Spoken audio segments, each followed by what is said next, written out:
Good morning to all of you. कल हमने discussion किया था कंपनियों का जो आंतरिक पुनर्निर्माण है, कंपनियों का आंतरिक पुनर्निर्माण।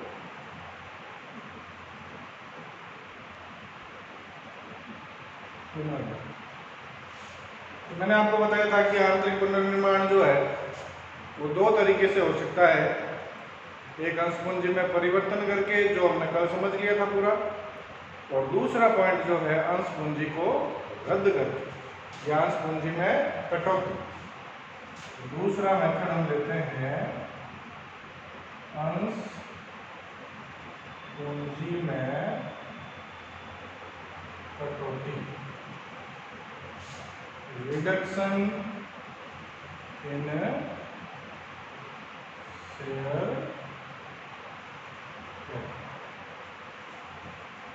अब इस पॉइंट पे चर्चा करते हैं कि अंश पूंजी में कटौती क्या होता है। देखो क्या होता है, कई बार कंपनीज की इकोनॉमिक कंडीशंस बहुत खराब हो जाती है। जैसे आप लोगों को पता है, अभी कोरोना महामारी में बहुत सारी कंपनियां ऐसी है जिनकी आर्थिक पोजीशन, आर्थिक स्थिति जो है वो खराब हो चुकी है। अब ऐसी स्थिति बन जाती है कि मतलब उन लोगों के पास में अपने लाइबिलिटीज को पेमेंट करने के लिए पैसा नहीं होता। शेयर होल्डर तो चलो बाद की बात है, लाइबिलिटीज जो क्रेडिटर्स है या डिवेंचर्स है उनको देने के लिए भी पैसे नहीं होते हैं। तो ऐसी कंपनियों को हम सिक कंपनी, रुग्ण कंपनियां कहते हैं। मतलब ऐसी कंपनियां अब रोगग्रस्त हो चुकी है, आर्थिक स्थिति खराब है, तो इनका इलाज करना पड़ेगा। हमारे को कोई रोग हो जाए तो उसका इलाज करवाना पड़ता है।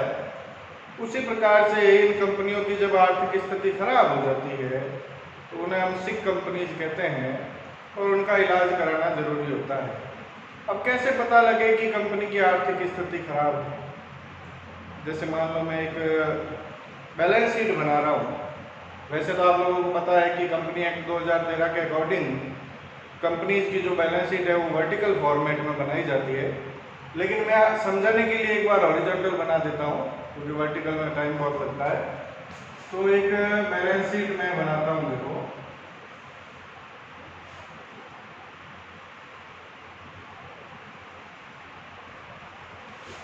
फिक्स्ड एसेट्स कंपनी के पास है 2 करोड़ रुपए की, इन्वेस्टमेंट 1 करोड़ रुपए के, करंट एसेट्स 2 करोड़ रुपए। अच्छा, फिक्स्ड एसेट्स में भी आपको पता है टेंजिबल एंड इंटेंजिबल दो होती है। तो इंटेंजिबल में मान लो गुडविल है 3 करोड़ रुपए, P&L अकाउंट 1.5 करोड़ रुपए, और फिक्टिशियस एसेट्स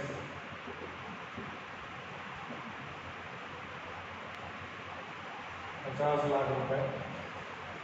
तो टोटल 10 करोड़ रुपए की एसेट्स दिखाई दी है।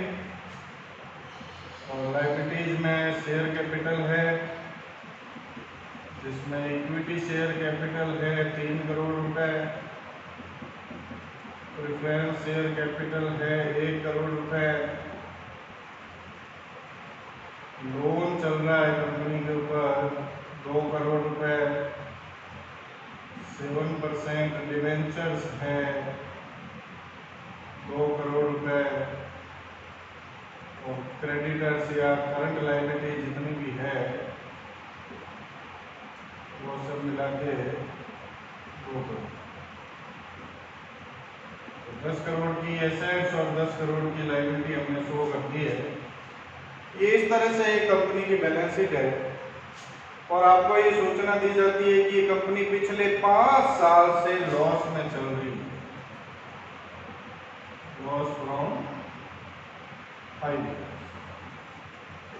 अब आपको सोचो इस कंपनी की स्थिति क्या होगी। जो 5 साल से नुकसान में चल रही है।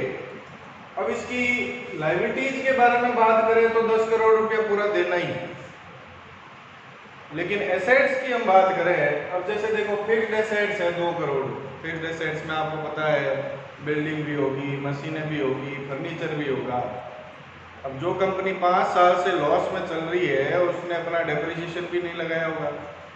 तो डेप्रिसिएशन नहीं लगाया तो इसका मतलब फिक्स्ड एसेट्स बैलेंस शीट में भले 2 करोड़ रुपए दिखा रखी है लेकिन उसकी वास्तविक वैल्यू कम ही होगी। तो हम मान लेते हैं कि फिक्स्ड एसेट्स की वास्तविक मार्केट में वैल्यू है वो 1 करोड़ ही। गुडविल 3 करोड़, जो 5 साल से घाटे में चल रही है उसकी गुडविल क्या होगी? कुछ भी नहीं होनी है। तो ये तो फालतू में एसेट्स दिखा रखी है, इसका कोई सेंस भी नहीं। इन्वेस्टमेंट 1 करोड़ के हैं, चलो इन्वेस्टमेंट मान सकते हैं हम कि इन्वेस्टमेंट की पूरी वैल्यू मिल सकती है। करंट एसेट्स 2 करोड़ की है, चलो इसको भी मान लेते हैं कि करंट एसेट्स में डेटर्स, कैश, स्टॉक वगैरह है, वो भी पूरी वैल्यू मिल जाएगी। P&L एसेट साइड में दिखाने का मतलब क्या होता है आपको पता है? लॉस। तो 1.5 करोड़ का लॉस है तो ये भी वास्तव में एसेट्स नहीं है, और कृत्रिम संपत्तियां ये भी वास्तव में एसेट्स है। तो एक्चुअल में जो एसेट्स है देखो, फिक्स्ड एसेट्स है 1 करोड़ की, इन्वेस्टमेंट है 1 करोड़ के, और 2 करोड़ की करंट एसेट्स है। कुल मिला के वास्तव में इन एसेट्स की मार्केट में वैल्यू कितनी है? 4 करोड़ रुपए है, जबकि पैसे मार्केट में देने हैं 10 करोड़। बेसिक कंपनी रुग्ण कंपनी की कैटेगरी में आ चुकी है कंपनी। अब इसका जल्दी से कोई इलाज नहीं किया गया तो इसकी स्थिति और बदतर होती जाएगी, और धीरे धीरे हो सकता है ये 4 करोड़ की जो एसेट्स दिखाई दे रही है वो भी खत्म हो जाए और कंपनी का पूरा लॉस ही हो जाए। तो ऐसी स्थिति में अब क्या किया जाए? तो ऐसी स्थिति में इस कंपनी को ब्लड देना जरूरी है, रक्त देना पड़ेगा। बिना ब्लड दिए ये कंपनी जीवित नहीं हो सकती। वेंटिलेटर पे चल रही, जो रोगी वेंटिलेटर पे चल रहा है उसको ऑक्सीजन, ब्लड वगैरह देने पड़ेंगे। तो वही चीज इसके साथ है। तो कंपनी के जो मैनेजिंग डायरेक्टर्स है वो क्या करेंगे? एक मीटिंग में, भाई एक बात सोचो कि आप 4 करोड़ रुपए कंपनी के पास है, यदि आज की डेट में इस कंपनी को बंद कर दें तो ये 4 करोड़ रुपए किसको मिलेंगे?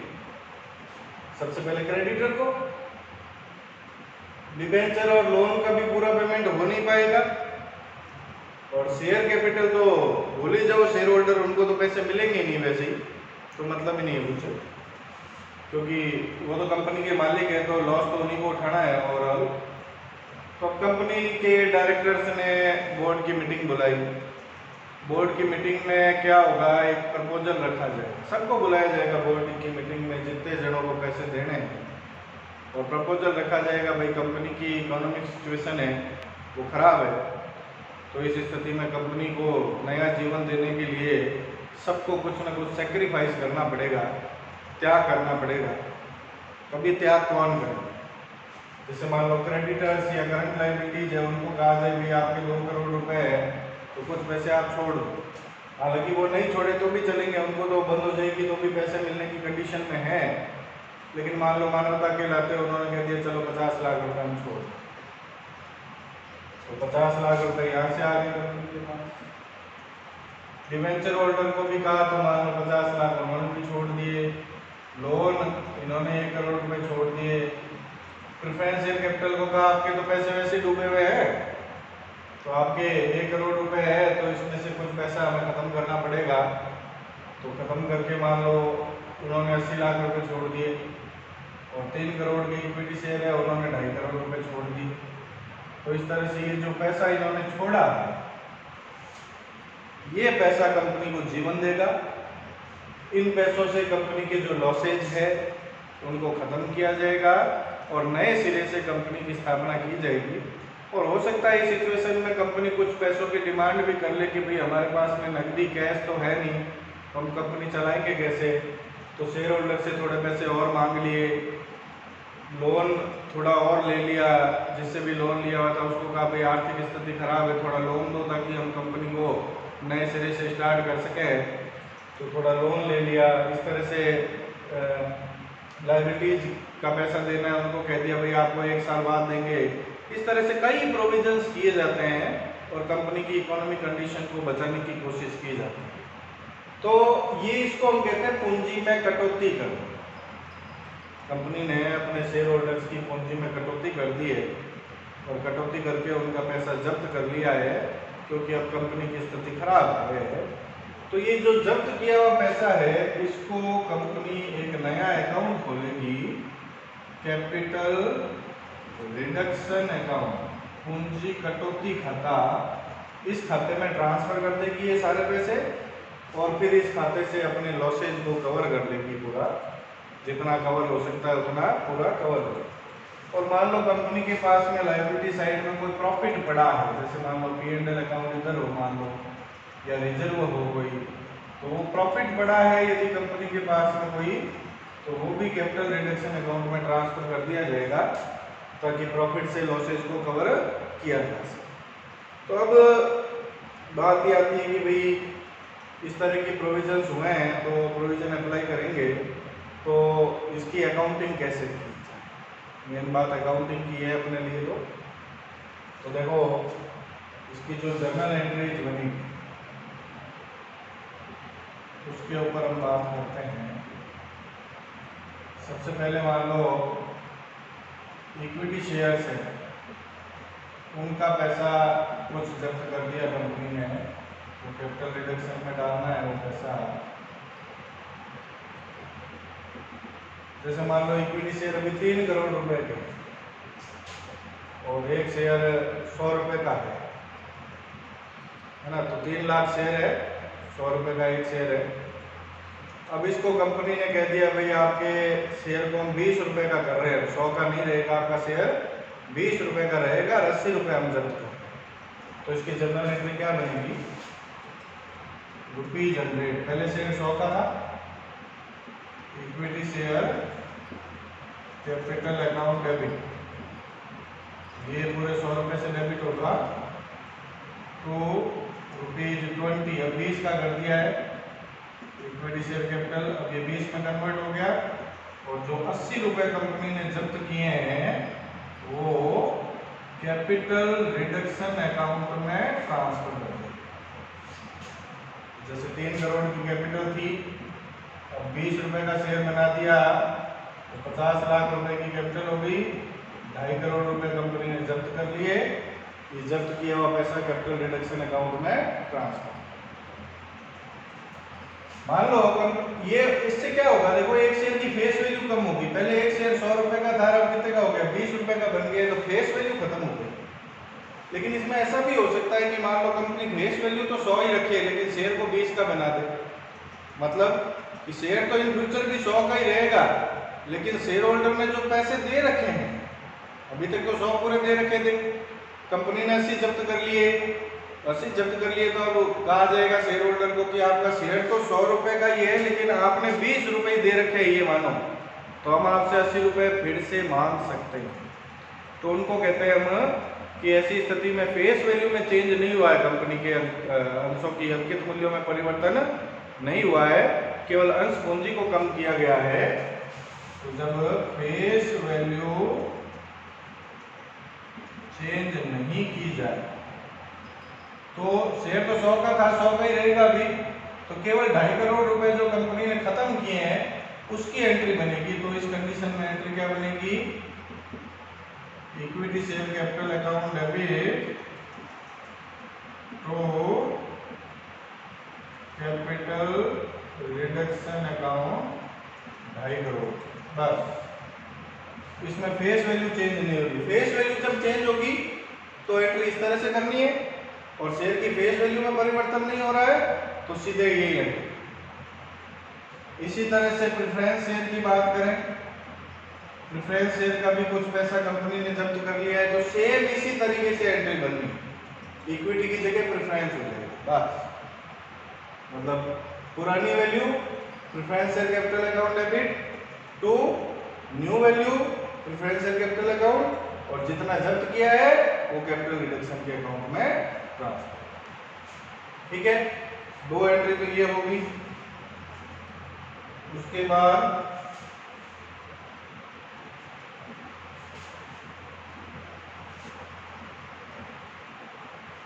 मान लो कि कंपनी के पास में कुछ पैसा P&L या रिजर्व में पड़ा है, प्रॉफिट का बचा हुआ, तो वो भी हमें कहाँ ट्रांसफर करना है?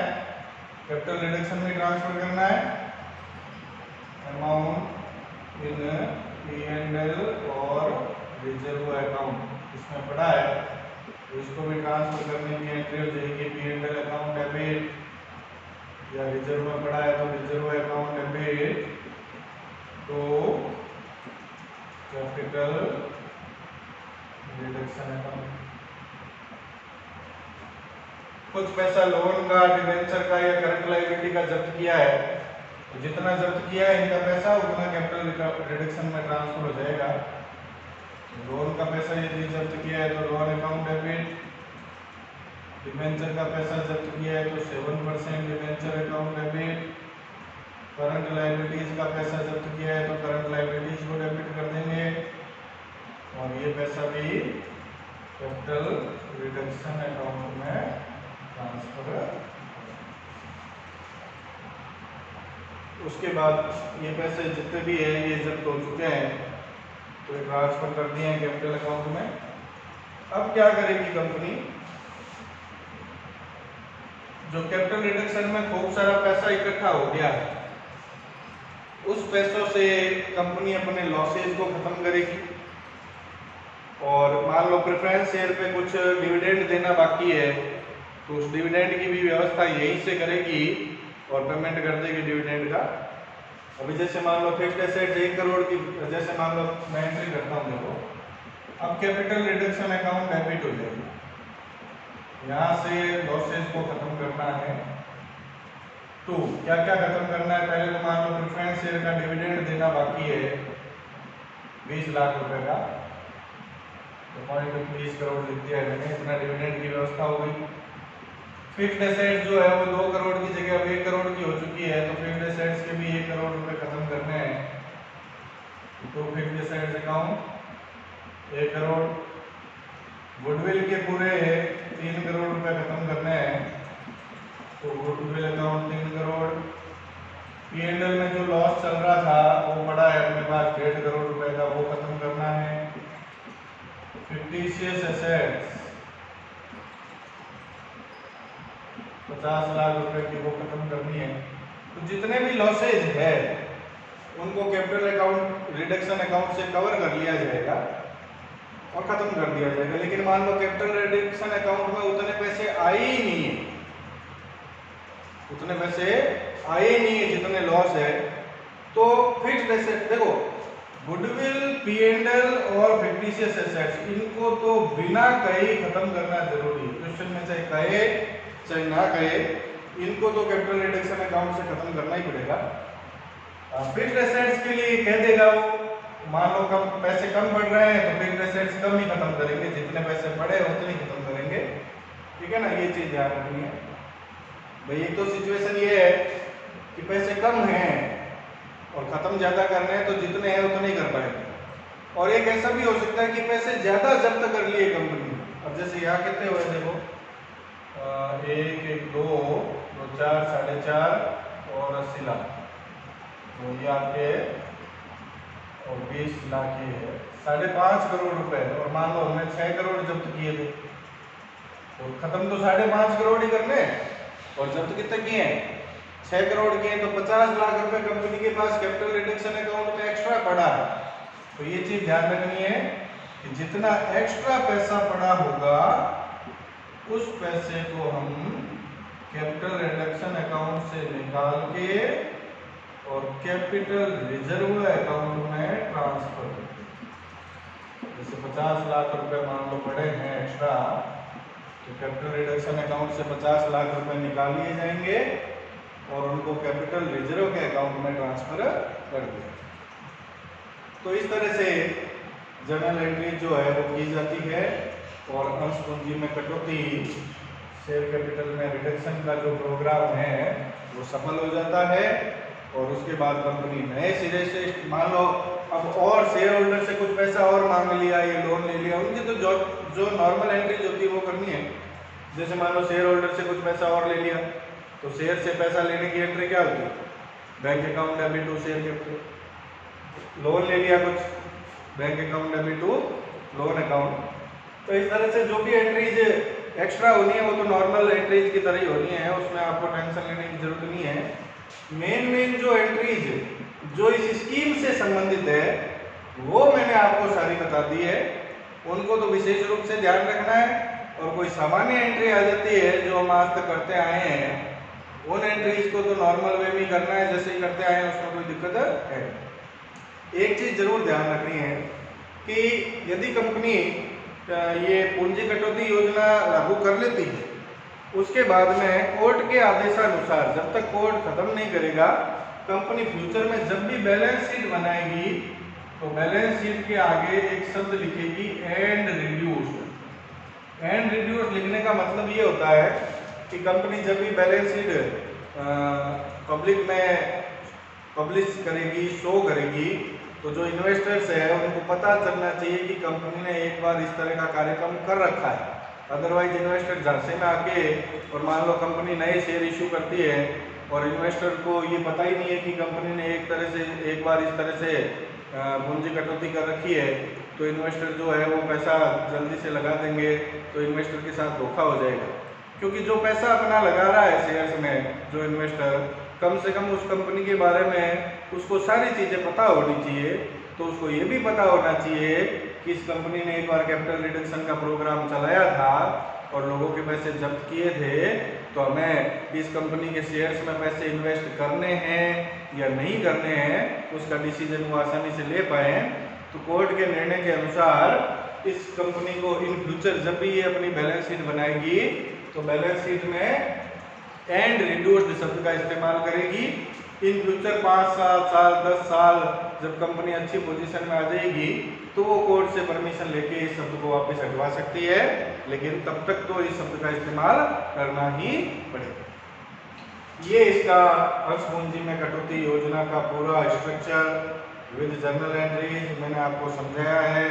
यदि कोई चीज़ आपको समझ में नहीं आए तो आप डिस्कस कर सकते हो मेरे साथ में। अब बात आती है इस चैप्टर में प्रैक्टिकल क्वेश्चंस करने की। तो थ्योरेटिकल पोर्शन मैंने कल भी आपको समझाया था, आज भी आपको समझाया है। थ्योरेटिकल पोर्शन आपको लगभग सारा मैंने बता दिया है, थोड़ा बहुत और है वो आगे के स्टेप्स में क्लियर करेंगे हम।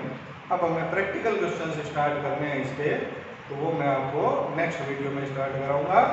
पहले आप इसको रिवाइज कीजिए, अच्छे से समझिए इसको, उसके बाद आगे की कार्रवाई करेंगे। धन्यवाद।